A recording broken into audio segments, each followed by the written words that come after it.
entramos con esto en un aspecto de la antropología existencial que nos pone ante lo más problemático del existir humano. Hemos dicho que el hombre acá, más allá de ser sujeto de tensiones, que lo es, el hombre experimenta su propio vivir como vivir tenso. Eso es lo primero que hemos explicado. Pero ahora ya no se trata solamente de un vivir tenso, sino de un vivir conflictivo, de un vivir que llega a límites de sí mismo, en los cuales ese vivir se cuestiona a sí mismo y, más allá del cuestionamiento, puede incluso caer en la experiencia del sinsentido. Advirtamos que aquí se trata, hemos usado la expresión de situaciones límite, ¿no? Situaciones que son límite para el poder del hombre, pero que también plantean límites a la capacidad del hombre de discernir el sentido de su propia existencia.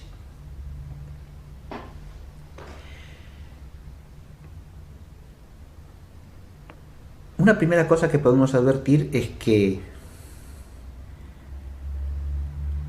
si bien esta conflictividad puede echar raíces en las tensiones contrastantes, no se deja reducir a ellas. Porque la tensión implica una oposición, pero una oposición de dimensiones del existir que no son incompatibles entre sí, sino que en el fondo son complementarias y por lo tanto están llamadas a armonizarse. De hecho, cuando esas tensiones desembocan en la rispidez aguda de lo casi irresoluble, es en virtud del conflicto. Lo que nos tenemos que preguntar entonces es cuál es la raíz del conflicto. Así como hemos puesto como principio fundamental para la primera perspectiva de aproximación existencial, que es la de los contrastes, la dualidad de la naturaleza humana, ¿dónde está la raíz acá, en la conflictividad?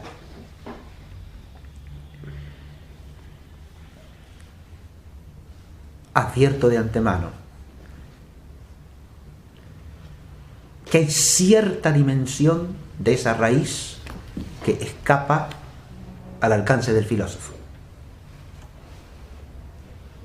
y ante la cual el filósofo tiene que tener la conciencia de su propio límite, del límite de la racionalidad filosófica. Es decir, que en cierta medida nos topamos con un misterio, que el filósofo no puede hacer más que apuntar como existente. Si nosotros, a la luz de la fe cristiana, ahondamos en el misterio del pecado original, podemos entender desde la luz de la revelación un trasfondo del misterio que la razón filosófica no puede alcanzar. Pero hay una raíz de conflictividad que puede discernir el filósofo. Y yo creo que la podemos expresar de la siguiente manera. El hombre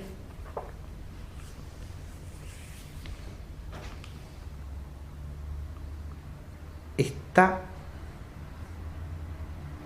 a través de la actividad de la inteligencia y de la voluntad, orientado a la verdad y al bien.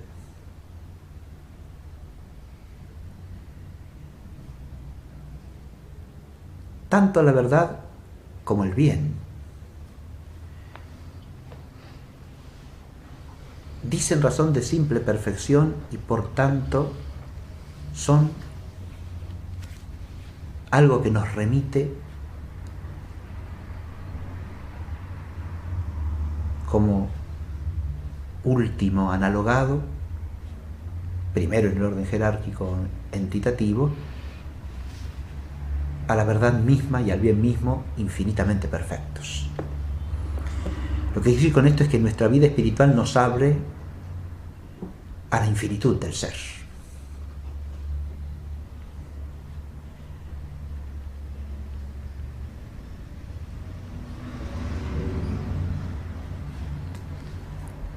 Hay en el hombre una orientación hacia lo infinito, hacia lo infinitamente perfecto, y una apertura radical hacia lo infinitamente perfecto.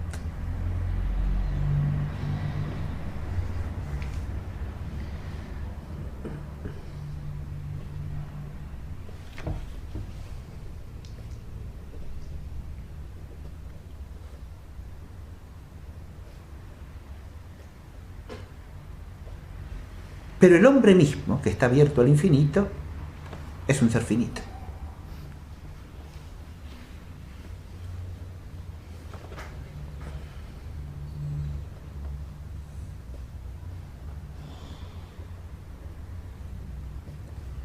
El hombre mismo que está objetivamente abierto y subjetivamente orientado por el apetito natural, porque recordemos que el apetito natural de la inteligencia es hacia la verdad y la sabiduría, sin más, y el apetito natural de la voluntad hacia el bien y hacia la beatitud, sin más, hacia la felicidad.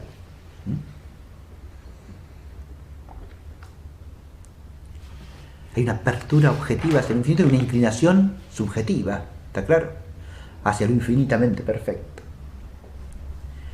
Una inclinación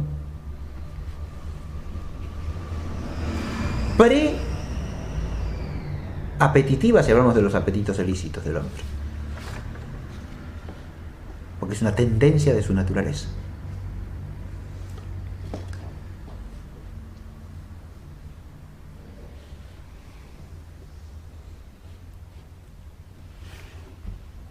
Pero el ser que está abierto hacia lo infinito, insisto, es un ser finito.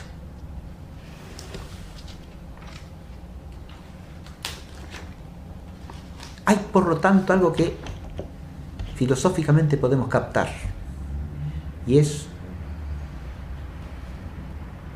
una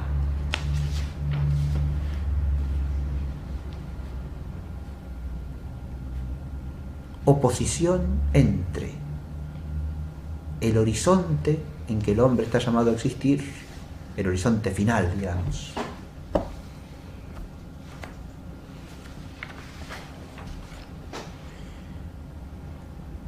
y su propia capacidad de acción.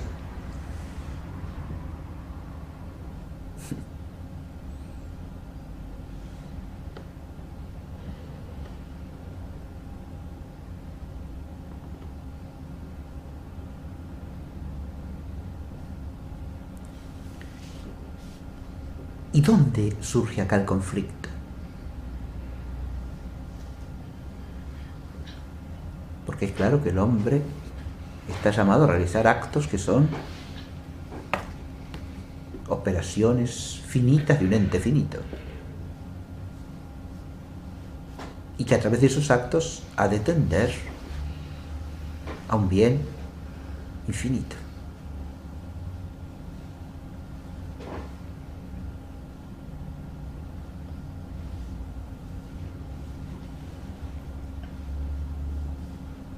¿Pero dónde empieza el conflicto? El conflicto empieza en cuanto que el hombre se desmesura o se desproporciona.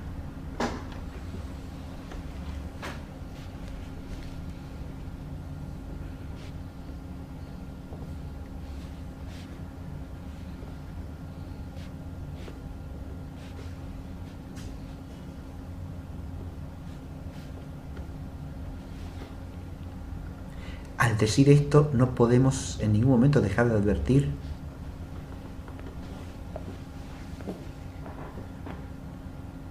la honda fragilidad del hombre en relación con esta problemática.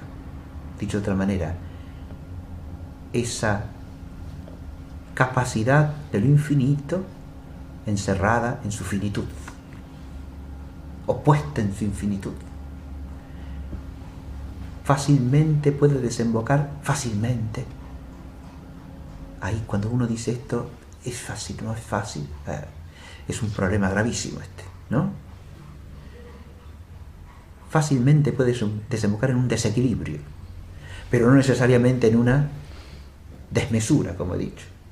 ¿La desmesura en qué consiste? Puede consistir en que el hombre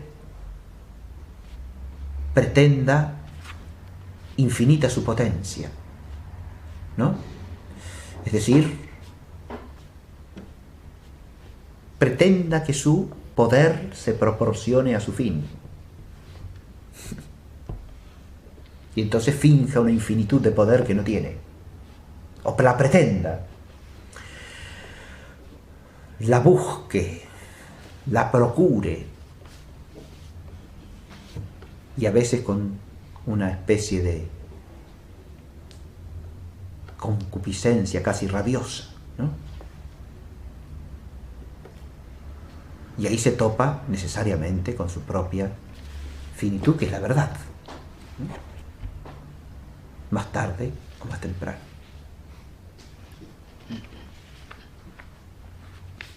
Está en él la capacidad de lo infinito, pero no el poder infinito.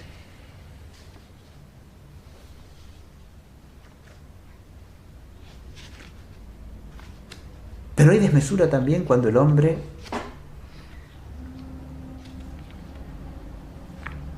pretende satisfacerse con lo finito. Es decir, proporciona el fin a sus fuerzas. En el primer caso finge una exactitud de fuerzas que no tiene. En el segundo rebaja el fin para que quede al alcance de sus fuerzas.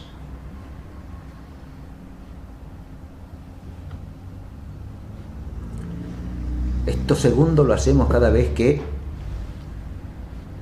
cerramos nuestro espíritu al bien infinito y ponemos en su lugar un bien que está en nuestro poder alcanzar.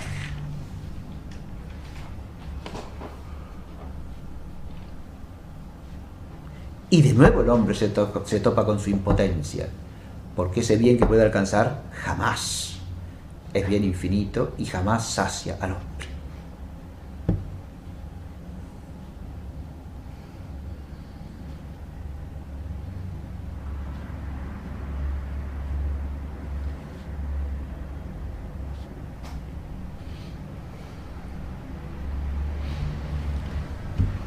Si nosotros nos situamos en este plano de contemplación metafísico-existencial,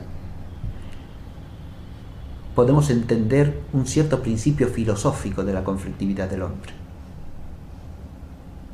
Esta conflictividad arraiga en última instancia en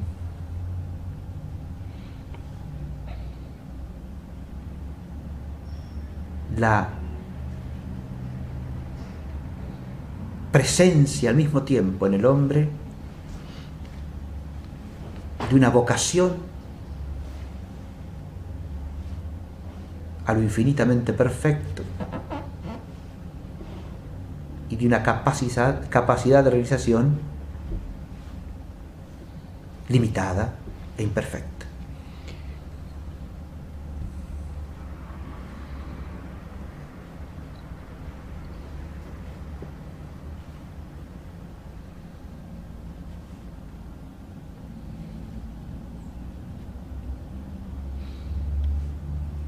Ante esto el hombre está llamado a reconocer su propia dignidad y su propia limitación.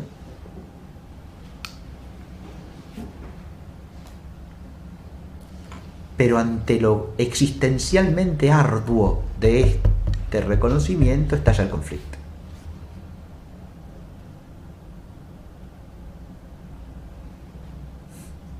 y aparece la desmesura que hemos dicho, el desorden radical del existir humano.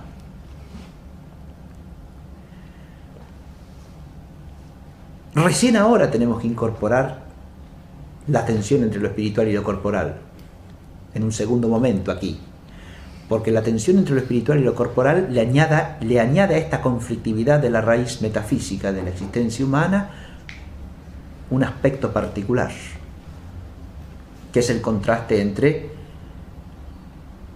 la grandeza y la dignidad del espíritu y la pequeñez y fragilidad de la corporeidad,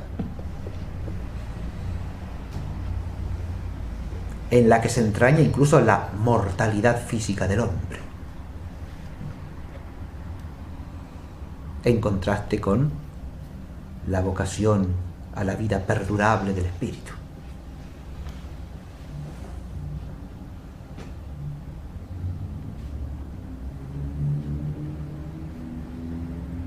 Y ese contraste, desde la desmesura existencial metafísica, se hace conflicto a su vez. Se hace apetencia de inmortalizar lo que es mortal o de mortalizar lo inmortal para proporcionarlo a la medida de lo mortal. Adviértase que ahí arraiga tanto la pretensión desmedida e idolátrica de todo bien físico como la inmersión degradante del bien espiritual en lo mutable y caduco. Esta conflictividad del hombre se puede contemplar tanto en la vida individual como en la vida histórica de los pueblos. Y nos permite contemplar con cierta lucidez filosófica muchos hechos, tanto de la vida personal de las gentes como de la vida histórica de los pueblos.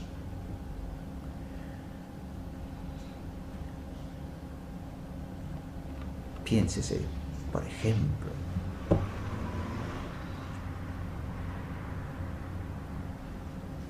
la expansión del imperio mongólico como fenómeno histórico. Todo un ejemplo que se me viene a la mente, simplemente, pero suele decirse que el imperio mongólico fue el imperio más extenso que ha habido en la historia, ¿no? Los mongoles conquistaron en el siglo XIII, desde la China hasta el sudeste de la actual Rusia. Dominaron toda el Asia oriental, central, parte de Europa, parte del Próximo Oriente Asiático, también Persia, la India, imperio vastísimo, un pueblo de jinetes de las estepas del Asia centro-oriental, ¿no? Que vivían en tiendas y salieron de ahí, empezaron a conquistar, y decís, ¿para qué tanto? ¿Qué necesitaban? ¿Qué necesidad hay detrás de eso? ¿No? Someter pueblo tras pueblo. ¿Y para qué? Porque a diferencia de otras expansiones en la historia humana, el imperio de los mongoles fue un episodio fugaz, efímero y sin grandes consecuencias culturales. Los mongoles fueron asumiendo las culturas a las que fueron conquistando. Propiamente no hay un legado histórico-cultural de semejante imperio. Los mongoles de los pueblos conquistados aprendieron hasta a escribir, digamos, ¿no? Cosas que no tenían, escritura, de manera tal. Pero uno observa ese fenómeno y ¿cómo se puede entender semejante cosa? ¿No? ¿A cuento de qué? Pareciera que hay que recurrir a una especie de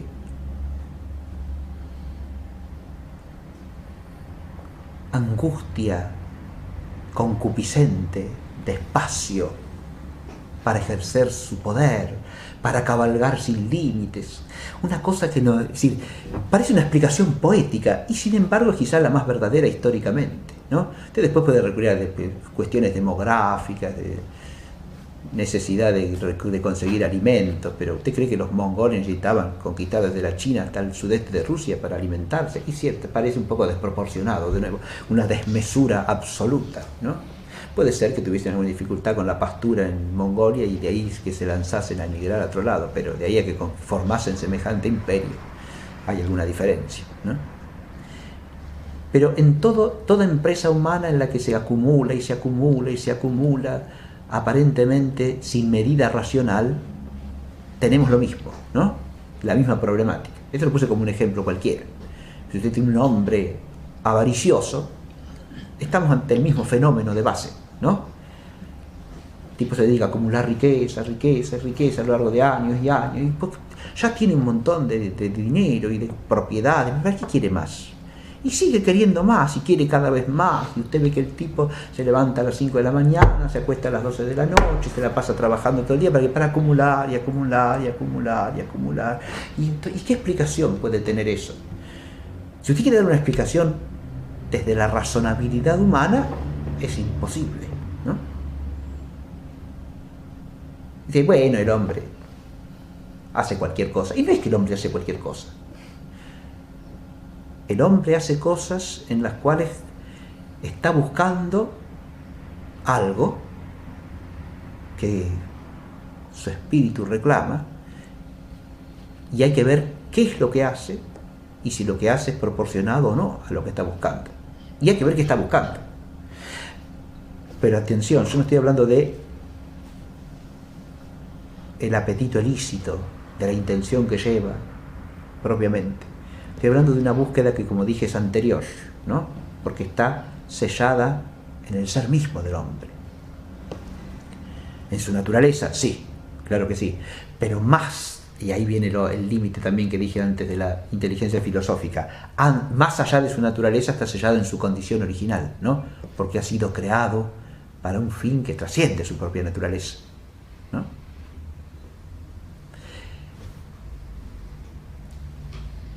Hay una conflictividad, insisto, que filosóficamente podemos de nuevo contemplar desde esa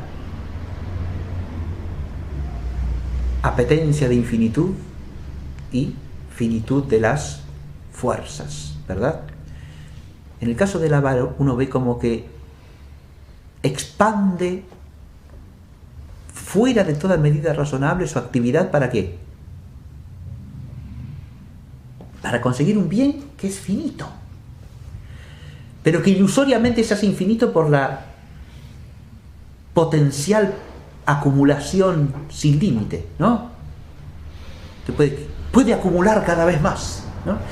Ese más va a ser siempre una medida finita, porque es la medida de una cosa finita, ¿no? Pero le genera una ilusión de infinitud en el objeto y al mismo tiempo de infinitud de su poder. Es una especie de ilusión de omnipotencia, porque eso es lo que sabe hacer, ¿no? Acumular dinero, acumular riqueza. Entonces, como sabe hacerlo, ¿no? El ejercicio del poder lo autosatisface en el corto plazo, ciertamente, ¿no? En la ilusión de omnipotencia. Hay una ilusión de omnipotencia y al mismo tiempo una ilusión de infinitud del objeto, cuando en realidad permanece la misma finitud de potencia propia del ser del hombre y la misma finitud del objeto, en este caso, que además de ser un objeto finito, es algo que solamente es medio y nunca fin, y que ha sido puesto como fin.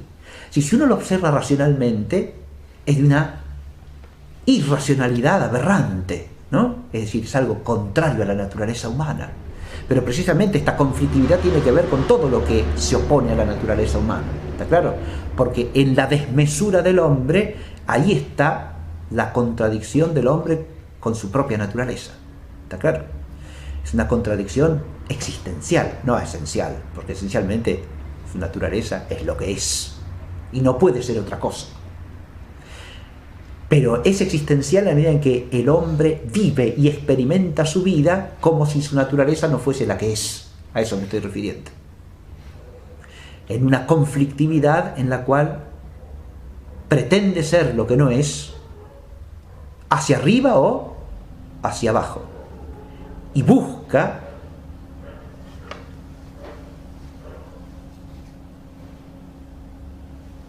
¿qué busca? Busca el bien perfecto, busca la plenitud de la felicidad, pero ¿buscando qué? Bienes que estén a la mano, bienes que puede alcanzar, bienes que se puede procurar por sí mismo, para no caer en la conciencia plena de su propia dependencia, limitación, finitud. Acá es donde entramos en una serie de oposiciones que son inmanentes al conflicto, ¿no? Porque para que el hombre viva este conflicto de alguna manera, el hombre tiene que caer en una pérdida de sí mismo, ¿no? Tiene que, de alguna manera, desdecirse de quién es. Y acá nos topamos entonces con un horizonte primario en el cual podemos insertar a su vez una serie de experiencias humanas que a la luz de este horizonte primero adquieren una significación particular. Dejamos acá, sí.